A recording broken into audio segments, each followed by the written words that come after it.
Hello बच्चों, last class में अपन ने अध्याय 1 वास्तविक संख्याएं कंप्लीट कर लिया था।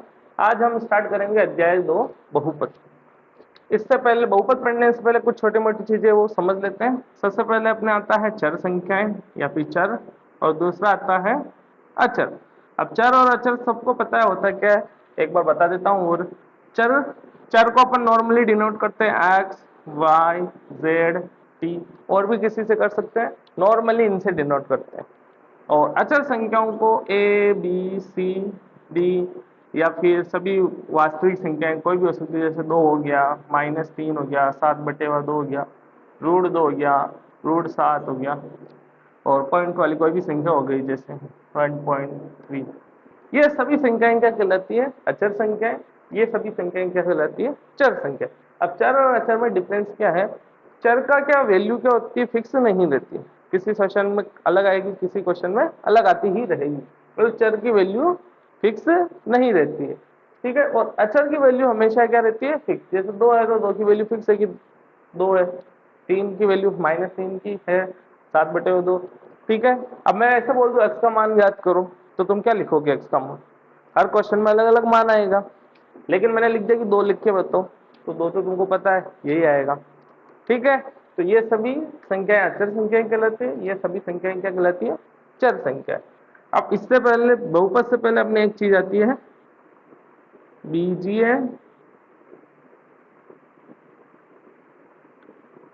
व्यंजक, ठीक है। अब ये क्या होता है, इसकी परिभाषा मैं लिख देता हूं। जब किसी चर तथा अचर को चारों मूलभूत संक्रियाएं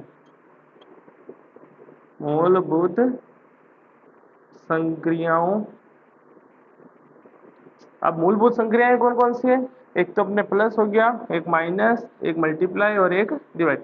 जोड़, बाकी, गुणा, भाग, ये अपने क्या होती है? चारों मूलभूत संक्रिया होती है। जब किसी चर तथा अचर को चारों मूलभूत संक्रियाओं के साथ व्यक्त किया जाता है,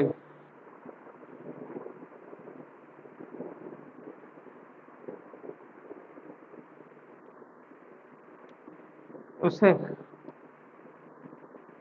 बीजीय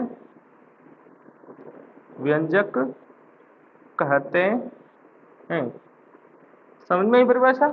जब किसी चर और अचर को चारों मूलभूत संक्रिया, मतलब प्लस, माइनस, गुणा, भाग कुछ भी लगा दूं चर और अचर के साथ, तो उसे क्या कहेंगे अपन? बीजीय व्यंजक। फॉर एग्जाम्पल, उदाहरण के लिए देख लो एक मिनट। जैसे मैंने एक चर ले लिया x, अचर संख्या ले ली 2, और दोनों के बीच में कोई भी मूलभूत संख्या लगा दी प्लस, ये क्या होगा? एक बीजीय व्यंजक। एक चर ले लिया मैंने y,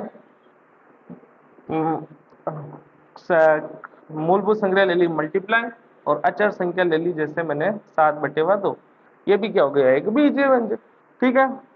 अब कुछ कैसे भी आ सकता है, जैसे मैंने ऐसे भी लिख सकता हूँ इसको √2/z, ये भी क्या है? एक बीजीय व्यंजक है। ये ऊपर 2 है, नीचे z।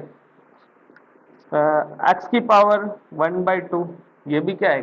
बीजीय व्यंजक है। x 3 - y 3 + z 3, ये भी क्या है? एक प्रकार का बीजीय व्यंजक है। तो नॉर्मली बीजीय व्यंजक में क्या होता है? एक तो चर होता है, कभी कभी उसमें अचर भी यूज कर लेते हैं और कभी कभी नहीं करते हैं। वैसे सभी जगह अचर यूज होता है, और मूलभूत संक्रियाएं लगा भी सकते हैं और नहीं भी लगा सकते हैं। जैसे यहाँ पर देखो, यहाँ पर क्या लिया मैंने? चर x, अचर क्या लिया? 2, और मूलभूत संक्रिया क्या लगाई? प्लस। यहाँ पर भी पता है y अचर, सॉरी चर, 7/2 क्या हो गया? अचर, और मूलभूत संक्रिया मल्टीप्लाई। यहाँ पर √2/z, यहाँ पर भाजक की लगा दी। यहाँ पर एक संख्या ली चर, इसकी पावर लगा दी। अब यहाँ पर कोई मूलभूत संक्रिया मैंने यूज नहीं की, लेकिन यहाँ पर एक अचर है ऑलरेडी। अब अचर दिख नहीं रहा लेकिन है, वो कैसे? इसको ऐसे लिख सकता हूँ 1.x, तो 1 क्या हो गया? अचर, और डॉट क्या हो गई? मूलभूत संक्रिया। तो दोनों दिख भी नहीं रहा होना तो भी होता है। इन सब में भी ऐसे इनको 1 डॉट लिख सकता हूँ। तो ये सभी के सभी क्या हो गए? अपने बीजीय व्यंजक। अब अपने नेक्स्ट टॉपिक है बहुपद। अब बहुपद पॉलिनोमियल होता क्या है? अब देखो बहुपद जब, परिभाषा बता रहा हूं, बीजीय व्यंजक की घात, बीजीय व्यंजक में चर की घात, चर चर मैंने जैसे यहाँ पर एक्स, यहाँ वाई, यहाँ पर जेड, चर की घात पूर्ण संख्या, पूर्ण संख्या मैंने लास्ट वाली वीडियो में बता दिया क्या होती है, 0 1 2 3 4 5 ऐसे डॉट डॉट डॉट, पूर्ण संख्या हो तो उसे बहुपद कहते हैं। ठीक है, परिभाषा समझ में आई? जब बीजीय व्यंजक की घात क्या हो, पूर्ण संख्या हो, तो उसे बहुपद कहते हैं। बीजीय व्यंजक में चर की घात, मेनली यहाँ किसकी घात देखनी, चर की घात। अब पूर्ण संख्या मतलब 0 1 2 3 ये होगी, चर मतलब x की घात, तो वो क्या हो जाएगा अपने बहुपद, वरना वो बहुपद नहीं होगा। जैसे यहाँ x की घात क्या है हमारी 1, तो ये बीजीय व्यंजक है। यहाँ पर चर क्या है y की घात क्या है 1, यहाँ पर z अपॉन में है, ये बहुपद है इसकी। देखो यहाँ पर z क्या है बटेवा में, z बटेवा में ऊपर जाएगा तो z की घात क्या हो जाएगी -1। अब -1 पूर्ण संख्या होती है क्या, नहीं होती, तो ये अपने बहुपद नहीं है। यहाँ पर चर क्या है x, अब x की घात कितनी आ रही 1/2, अब 1/2 भी पूर्ण संख्या नहीं है, इसलिए ये भी अपने बहुपद नहीं है। इसके बाद ये आते हैं x y z, तीनों की घात क्या आ रही है 3 3 3, अब 3 क्या होती है पूर्ण संख्या, तो ये भी अपने एक बहुपद है। इसके मैं एग्जांपल और लिखाता हूँ, एक बार ये उतार लो।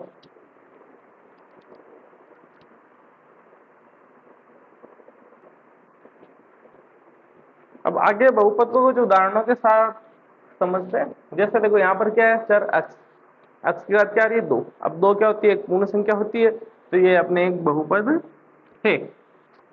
यहाँ पर चर क्या है y, y की घात कितनी आ रही है 3, अब 3 भी एक पूर्ण संख्या है, तो ये भी अपने एक बहुपद है। यहाँ पर चर कौन सा है जड़, z की घात क्या आ रही है -1, अब -1 पूर्ण संख्या नहीं होती, तो ये भी अपने बहुपद नहीं है।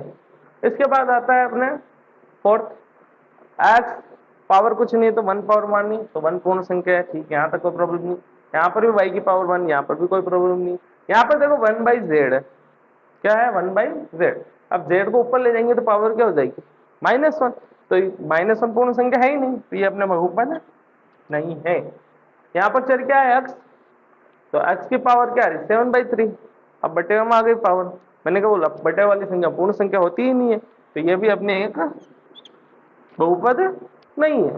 7 यहाँ पर चर आ रहा है क्या, नहीं आ रहा है, तो इसको अपन ऐसे लिख सकते हैं 7 = 7x की पावर 0, क्योंकि किसी की भी पावर 0 हो वैल्यू क्या होगी 1, ओनली 0 को छोड़ के, किसी की भी पावर 0 हो वैल्यू क्या होगी 1, तो 7x की पावर 0, तो ये यहाँ पर चर की घात क्या आ रही है 0, अब 0 पूर्ण संख्या होती है, तो ये भी अपने एक बहुपद है।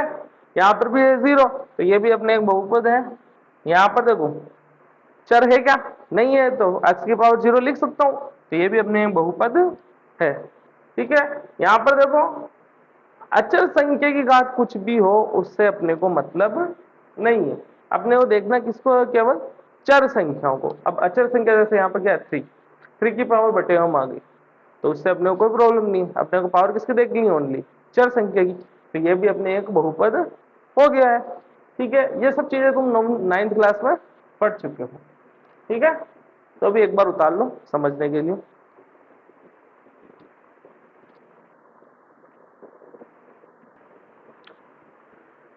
बहुपद समझ में आ गया कंप्लीटली। अब एक चीज और आती है तुम्हारे बहुपद की घात, पावर ऑफ पॉलिनोमियल। अब बहुपद की घात क्या होती है, किसी बहुपद में जो चर संख्याएं होती है जैसे x y z, उनकी जो हाईएस्ट पावर होती है उच्चतम घात, वही क्या हो जाएगी बहुपद की घात। तो इसको परिभाषा क्या हो गई, बहुपद में चर की उच्चतम घात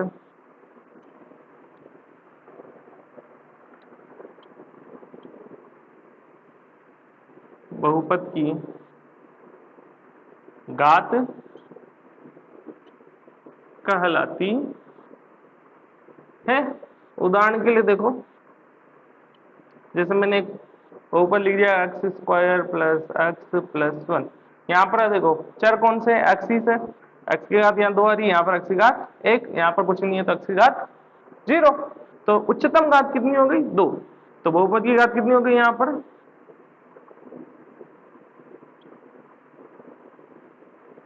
2। ठीक है। फिर एक और लिखा मैंने, जैसे x minus x cube plus y 2। ठीक है। यहाँ पर चर कौन कौन से, एक तो एक्स है और वाई है। पावर क्या क्या है, यहाँ पर 1 है, यहाँ पर 3 है, यहाँ पर 2 है। हाईएस्ट पावर क्या हो रही है, उच्चतम घात 3। तो बहुपद की घात कितनी हो गई, 3। ठीक है।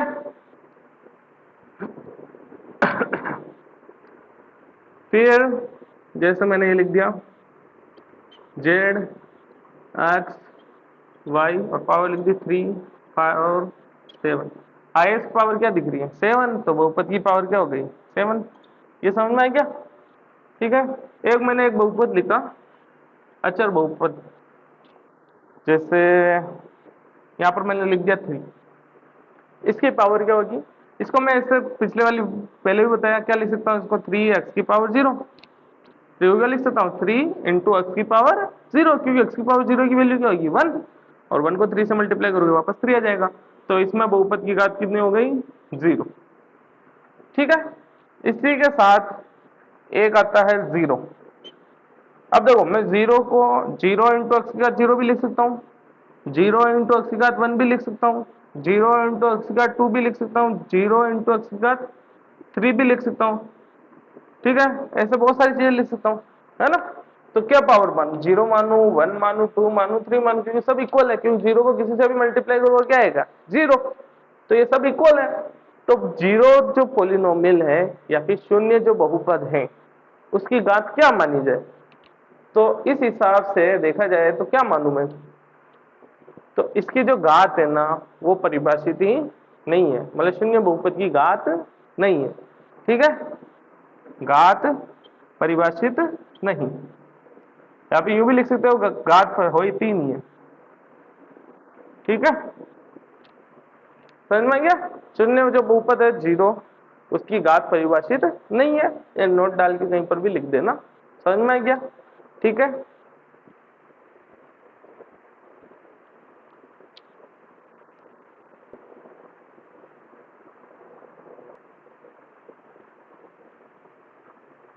इसके बाद अपने नेक्स्ट आता है कुछ बहुपदों के प्रकार पढ़ते हैं। जैसे पहला आता है अचर बहुपद।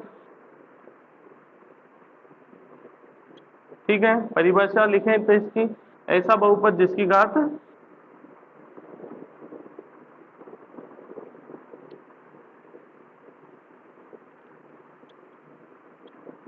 जीरो हो, क्या कहलाता है, अचर बहुपद। अचर बहुपद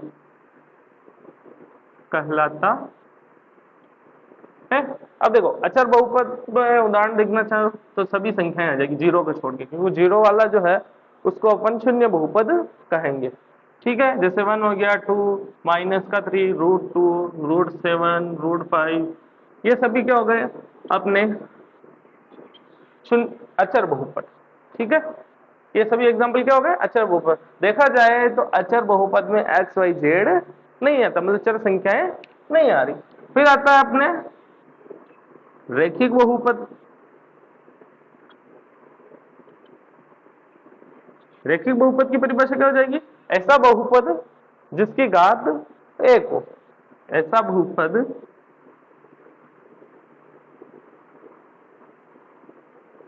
जिसकी घात 1 हो। ठीक है। उसे क्या कहेंगे अपन, रैखिक बहुपद। उदाहरण देखना चाहें, ठीक है, तो क्या हो जाएगा, जैसे x हो गया, 7y हो गया, 3y + 2 हो गया। इन सब में देखो चर की घात कितनी आ रही है, 1 आ रही है। तो ये सब कौन से बहुपद हो गए, रैखिक बहुपद। ठीक है। अगर इनका जनरल फॉर्म देखना चाहे रैखिक रूप का, रैखिक बहुपद का व्यापक रूप, व्यापक रूप भी बोल सकते हो और मानक रूप भी बोल सकते हो। तो इसको ऐसे लिखेंगे ax प्लस बी, जहां ए व बी कोई भी अचर संख्या है, या फिर एक चीज और है, ए का मान नॉट इक्वल टू 0 होना चाहिए। क्योंकि देखो अगर ए 0 हो गया तो ये खत्म हो जाएगा, क्योंकि 0 को x से मल्टीप्लाई करोगे 0 आ जाएगा, फिर कौन बचेगा, ओनली बी बचेगा। अब बी क्या हो गया, अचर बहुपद, एक ही बहुपद थोड़ी हुआ। तो इसलिए जो आगे वाला नंबर है ना वो 0 नहीं हो सकता। ठीक है, तो ये याद रख लेना, रेखीय बहुपद का व्यापक रूप क्या होता है, ax प्लस बी, जहां a is not equal to 0, मतलब a का मान 0 नहीं हो सकता।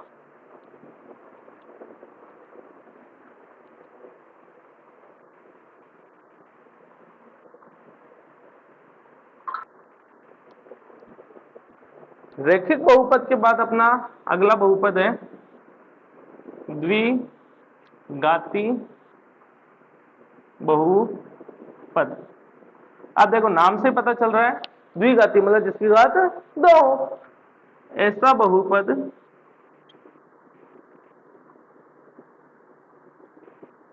जिसकी घात 2 हो क्या कहलाएगा, रैखिक बहुपद। उदाहरण देखना चाहें तो जैसे मैंने लिख दिया 2x², ऐसे भी लिख सकता हूँ 3y² प्लस 1, ये भी हो सकता है 8z² माइनस z प्लस 1। ठीक है, तीनों ही क्या है, द्विघाती बहुपद। क्यों, चर की घात क्या आ रही है, 2 आ रही है, अधिकतम घात भी 2 आ रही है, और बहुपद की घात भी 2 ही है। तो ये क्या हो गया अपने रैखिक बहुपद, सॉरी द्विघाती बहुपद के उदाहरण। अगर इसका व्यापक रूप लिखना चाहें तो व्यापक रूप क्या होगा, ax² bx प्लस सी, जहां जो ये a है वो 0 ना हो। ठीक है, अब यहाँ पर चर कुछ और भी आ सकता है, इसकी जगह y भी आ सकता है, उसके अपने कोई फर्क नहीं पड़ता। कुल मिलाकर जनरल फॉर्म ये है। और यहाँ a का मान 0 नहीं होना चाहिए, क्योंकि a 0 होता है, ये खत्म, अब ये खत्म तो क्या हो जाएगा, ये बचेगा, और bx प्लस c क्या होगा, रैखिक बहुपद हो जाएगा। इसलिए द्विघाती बहुपद में ये आगे वाले a का मान 0 नहीं होना चाहिए, बाकी b और c का मान तो 0 हो सकता है, उससे कोई फर्क नहीं पड़ता। चौथा आता है त्रिघाती बहुपद।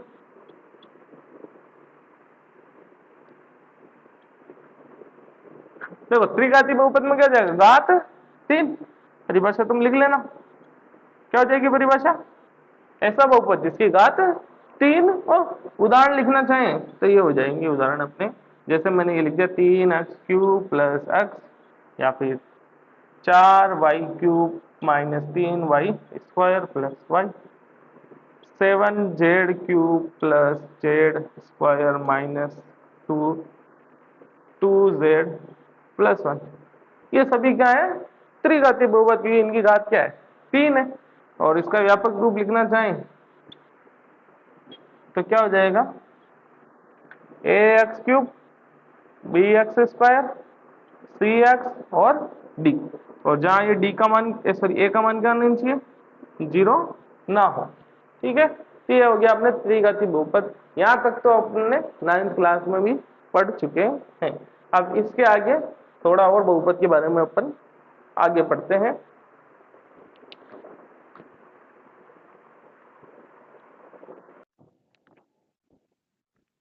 आगे देखते हैं बहुपद का निरूपण। बहुपद का निरूपण या फिर बहुपद को व्यक्त किससे करेंगे इंग्लिश में, बहुपद का निरूपण। ठीक है, तो कोई भी बहुपद होगा उसको अपन या तो पी एक्स से लिखेंगे। अब पी एक्स ही क्यों, क्योंकि बहुपद को इंग्लिश में बोलते हैं पॉलिनोमियल, और अगर वो अक्ष में पॉलिनोमियल है या फिर अक्ष में बहुपद है तो इसको पी और ब्रैकेट के अंदर क्या लिख देंगे, एक्स। कभी कभी पी एक्स की जगह क्यू एक्स भी लिख देंगे, जी एक्स भी लिख सकते हैं, एच एक्स भी लिख सकते हैं, आर एक्स भी लिख सकते हैं, और भी बहुत सारी चीजें लिख सकते हैं, मगर जनरली अपन इस चीज का यूज करेंगे पी एक्स। ठीक है, फिर अगले अपना आता है बहुपद का मान। बहुपद का मान, अब मान लो अगर अपने कोई बहुपद है पी एक्स, जैसे x स्क्वायर प्लस 3। ठीक है, अब x के मान रखने पर बहुपद के जो मान आएंगे वो क्या हो जाएंगे, बहुपद का मान। जैसे मैंने x बराबर 1 रखा, क्या रखा, x बराबर 1, तो यहाँ पे क्या आ जाएगा, p x की जगह 1 रख दिया, और यहाँ क्या आ जाएगा 1 स्क्वायर प्लस 3। 1 स्क्वायर 1 होता है, प्लस 3 कितना आ जाएगा 4। तो x बराबर 1 पर बहुपद का मान क्या आ गया 4, इसको लिखते हैं p 1 से। एक चीज और है, जैसे ये सारे बहुपद मैंने x में लिखे हैं, अगर कोई बहुपद y में है तो इसको ऐसे लिखेंगे p ब्रैकेट के अंदर y, और z में है तो p ब्रैकेट के अंदर z, वैसे लिख सकते हैं। तो ये बहुपद का मान और ये बहुपद का निरूपण समझ में आया। ठीक है, ये 9th में पढ़ चुका है। एक चीज और आती है बहुपद का शून्यक, बहुपद का शून्यक। ठीक है, जैसे मेरे px कोई बहुपद है x माइनस 3। ठीक है, तो अगर मैंने x बराबर 3 रखा, क्या रखा, x बराबर 3, तो यहाँ लिखूंगा p ब्रैकेट 3 और x की जगह 3 माइनस 3 कितना आ गया 0। तो x का वह मान जिसको किसी बहुपद में रखने पर बहुपद का मान 0 आ जाए तो उसको क्या कहेंगे, बहुपद के शून्यक। उसको क्या कहेंगे, बहुपद के शून्यक। ये चीज समझ में आ गई, बहुपद का मान समझ में आ गया, बहुपद का शून्यक। शून्यक नाम से पता चल रहा है शून्य आएगा, x का वो मान जिसको बहुपद में रखने पे क्या आ जाएगा, बहुपद का मान शून्य आ जाएगा, उसे क्या कहेंगे अपन, बहुपद का शून्यक। ये थोड़ा सा उतार लो।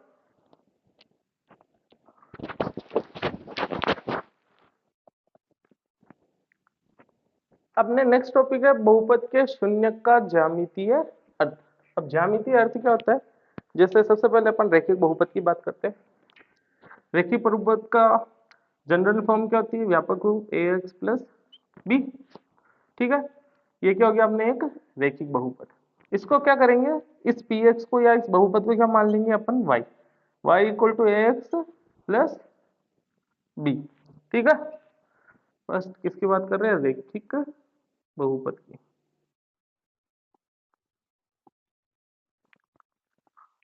ठीक है, अब इसका ग्राफ खींचेंगे।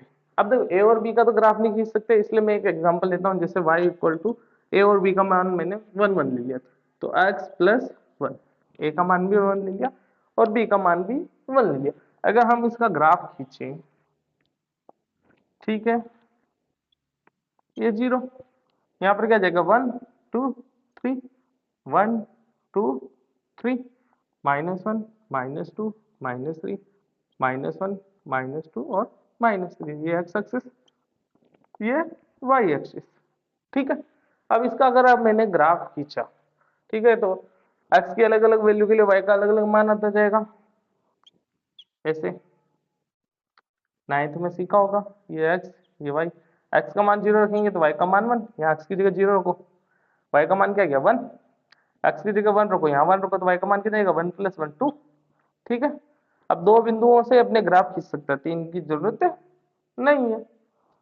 तो x का मान 0, y का मान 1, ये रहा, और x का मान 1 और y का मान 2, x वैल्यू 1 और ये 2। अगर इसको ऐसे खींचेंगे ग्राफ को तो एक ऐसे स्ट्रेट लाइन बनेगी। ठीक है, तो थोड़ी सी तेजी चली गई है। ठीक है, स्केल से खींच के देख लेना तुम। तो अब इसका ज्यामितीय अर्थ क्या होता है, ये जो अपन ने लाइन खींची, मतलब जो भी अपने को बहुपद दे रखा होगा उसका जो ग्राफ खींचा, वो ग्राफ इस एक्स अक्ष को जहां पर भी काटेगा वो इसका क्या हो जाएगा, शून्य। अब देखो ये एक्स अक्ष को कहां काट रहा है, -1 पर काट रहा है, तो शून्य क्या हो गया अपने -1। अब एक बार ही काट रहा है एक्स अक्ष को, तो इसका शून्य कितना होगा, 1। एक चीज और ध्यान रखना, अगर कोई बहुपद की जितनी घात होगी उसके उतने ही शून्य मिलेंगे। अगर कोई बहुपद रैखिक बहुपद है, मतलब उसकी घात कितनी 1, तो शून्य भी कितने मिलेंगे 1। द्विघाती बहुपद है तो 2 शून्य मिलेंगे, त्रिघाती बहुपद है 3 शून्य मिलेंगे, 4 घाती बहुपद है तो 4 शून्य मिलेंगे। ठीक है, तो शून्य थोड़ा बहुत समझ में आया। ज्यामितीय अर्थ करना क्या है, ये जो ग्राफ है वो अक्ष को कहां पर काट रहा है वो तो हो जाएगा उसका शून्य, और कितनी बार काट रहा है वो उसके हो जाएगी शून्यकों की संख्या। जैसे ये यहाँ पर एक ही बार काट रहा है तो यहाँ पर शून्यकों की संख्या क्या हो जाएगी, एक। ठीक है,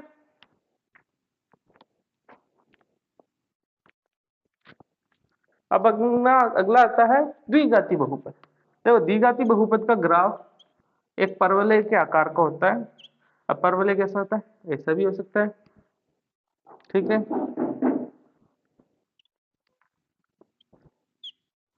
ऐसा भी हो सकता है। ऊपर नीचे बन गए, वाह कोई नहीं, ऐसा भी हो सकता है। ठीक है, और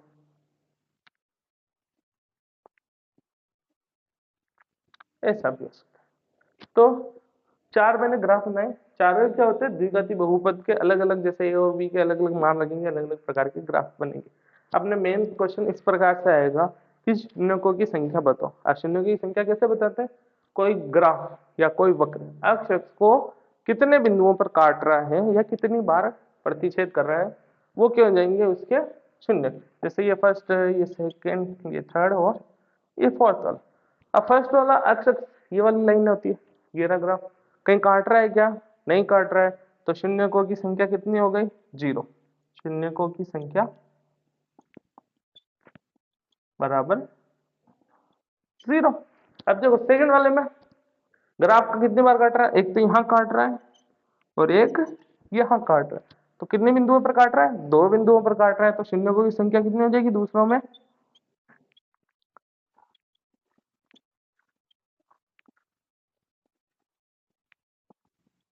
ठीक है। तीसरे वाले में देखो यहाँ पर भी ये दो बार काट रहा है इस अक्ष को, एक तो यहाँ पर और एक यहाँ पर, तो तीसरे में शून्यकों की संख्या कितनी हो जाएगी,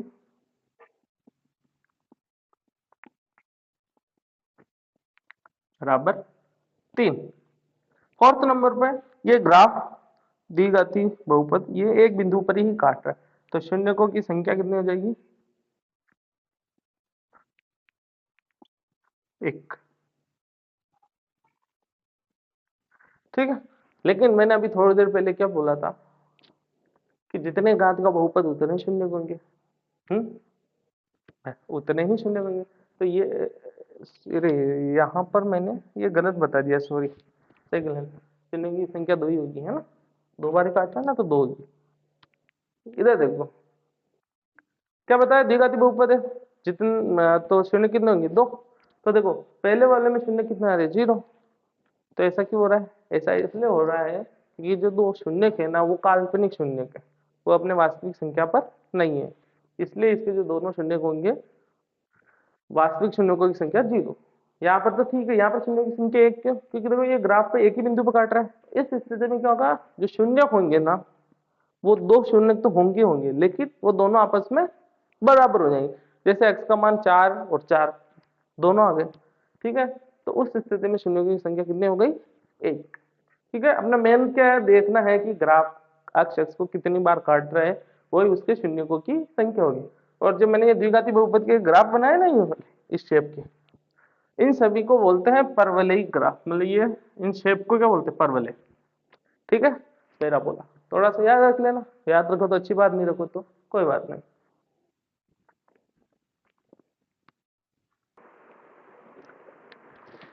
अब आगे अपने एक्सरसाइज प्रश्नावली 2.1 फर्स्ट क्वेश्चन, एक क्वेश्चन ही है इसमें। क्या कह रहा है, किसी बहुपद px के लिए y बराबर px का ग्राफ नीचे दे रखे हैं, 6 ग्राफ है अपने पास, आकृति में दिए गए हैं। प्रत्येक स्थिति में px के शून्यकों की संख्या, मतलब संख्या ही बताने की कितने शून्यक है, एक है, दो है या तीन है, ज्ञात करनी है। तो शून्य कैसे बताओगे कि कोई वक्र अक्ष को कितने बार काट रहा है, वो उसके शून्यकों की संख्या। जैसे देखो पहली आकृति देखो, ये रहा अक्ष कितनी बार काट रहा है इसको, एक भी बार नहीं काट रहा है, तो कितना हो जाएगा, शून्यकों की संख्या जीरो। सेकंड में कितनी हो जाएगी अपने, सेकंड में देखो ये रहा ग्राफ, अक्ष को बस ये यहाँ पर एक बार काट रहा है, तो शून्यकों की संख्या एक। थर्ड में देखो एक तो यहाँ काट रहा है, एक यहाँ काट रहा है और एक यहाँ, तो एक, दो और तीन बार काट रहा है। ये वक्र अक्ष को कितनी बार काट रहा है, 3 बार, तो शून्यकों की संख्या 3।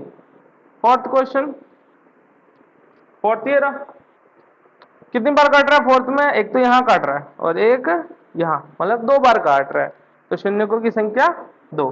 फिफ्थ में कितनी हो जाएगी शून्यकों की संख्या, फिफ्थ ये रहा, एक तो यहाँ काट रहा है, एक यहाँ और एक यहाँ, 1 2 3 और 4 बार काट रहा है, तो शून्यकों की संख्या 4।